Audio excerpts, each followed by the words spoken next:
Welcome to today's video, and today we're discussing the highly contentious issue of blood doping.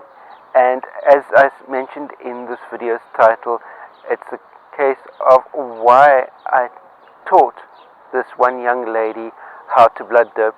And so before you absolutely flame me, watch at least the next 2-3 minutes of this video so that you can understand the rationale behind this. The young lady that I taught how to blood dope, she's still making up her mind whether or not she's actually going to be doing it, but I highly recommend that she does do it. It's somebody that's completed the New York City Marathon before.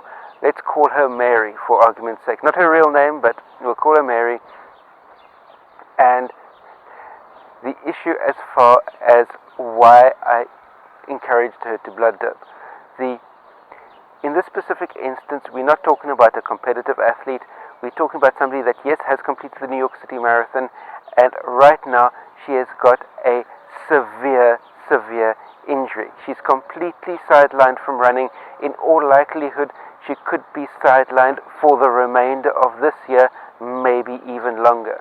And at the beginning of this entire long rehabilitation process, she's going to have to go through surgery to piece her Achilles tendon back together again.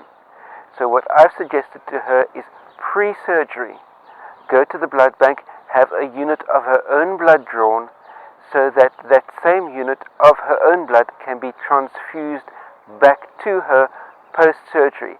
It'll be her own blood, so which means that there won't be any adverse reaction within her body, and that unit of her own blood transfused back to her post-surgery will bump up her hematocrit level, which is what blood doping does, but it will speed up the process of her post-operative recovery within hospital, enable her to be able to get discharged faster, enable the healing process post-surgery to happen faster.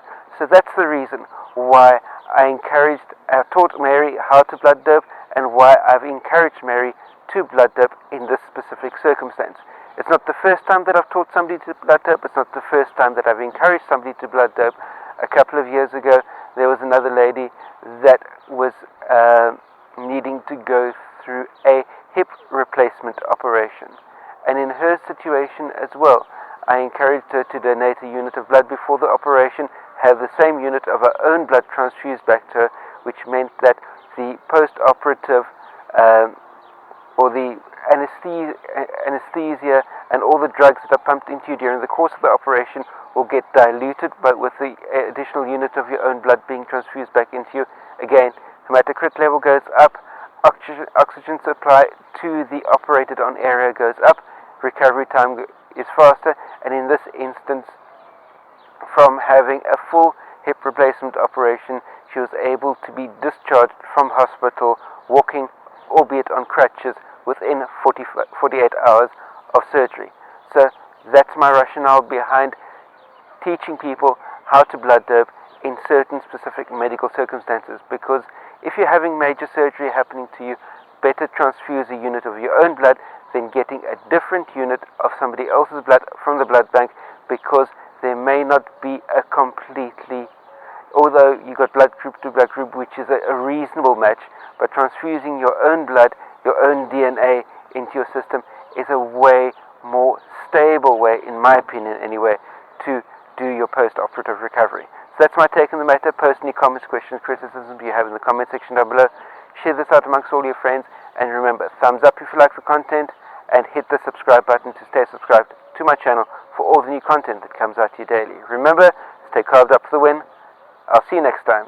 Cheers. CoachEdu.net